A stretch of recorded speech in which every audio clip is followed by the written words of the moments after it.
India ഇന്ന് അനുഭവിക്കുന്ന ഏറ്റവും വലിയ പ്രശ്നം രാജ്യത്തെ മതരാഷ്ട്രമാക്കാനുള്ള കേന്ദ്ര സർക്കാരിന്റെ ശ്രമമാണ് എന്ന് CPIM സംസ്ഥാന സെക്രട്ടറി MV ഗോവിന്ദൻ മാസ്റ്റർ വ്യക്തമാക്കുകയാണ്. അടിമതുല്യമായ മനുഷ്യന്റെ ജീവിതകാലത്തെയാണ് സനാതന ധർമ്മം എന്ന് അവർ വിളിക്കുന്നതെന്ന് അദ്ദേഹം പറയുന്നുണ്ട്.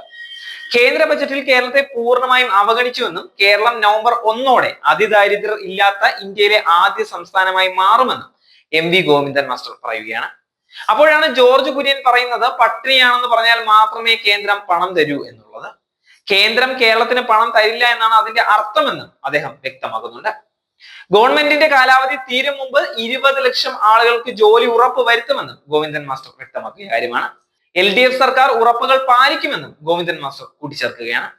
അതേസമയം സാധാരണക്കാരെ സംസ്ഥാന ബജറ്റ് കൈവിടില്ല എന്ന് ധനമന്ത്രി KN ബാലഗോപാലും ഉറപ്പു തരികയാണ്.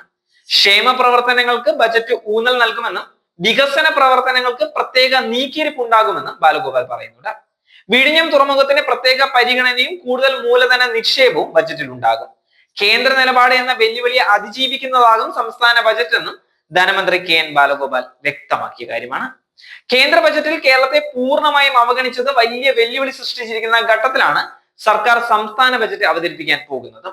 എന്നാൽ കേന്ദ്ര വെല്ലുവിളി സംസ്ഥാനത്തെ ബാധിക്കാത്ത തരത്തിൽ മുന്നോട്ട് കൊണ്ടുപോകുമെന്ന് ധനമന്ത്രി വ്യക്തമാക്കുന്നുണ്ട്. ക്ഷേമ പ്രവർത്തനങ്ങളിൽ ഒരു വിട്ടുവീഴ്ചയും സർക്കാർ നടത്തിയിട്ടില്ല. ക്ഷേമ പെൻഷൻ വർദ്ധിപ്പിക്കണം എന്നതിൽ തർക്കമില്ല എന്നും വർധനവ് എപ്പോൾ എങ്ങനെ എന്നത് സംബന്ധിച്ച് പരിശോധിക്കുമെന്നും അദ്ദേഹം പറയുന്നുണ്ട്. വരുമാന വർധനവിൽ നിലവിലെ സർക്കാർ നടപടികൾ തുടരും. ജനങ്ങൾക്ക് മേൽ അമിതഭാരം അടിച്ചേൽപ്പിക്കില്ല എന്നും ബാലഗോപാൽ വ്യക്തമാക്കുന്നുണ്ട്. കൂടുതൽ മൂലധന നിക്ഷേപത്തിന് ബജറ്റ് വഴിയൊരുക്കും.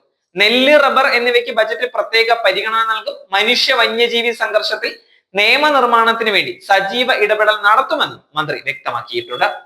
ഈ മാസം 7-നാണ് സംസ്ഥാന ബജറ്റ് KN ബാലഗോപാൽ നിയമസഭയിൽ അവതരിപ്പിക്കുന്നത്.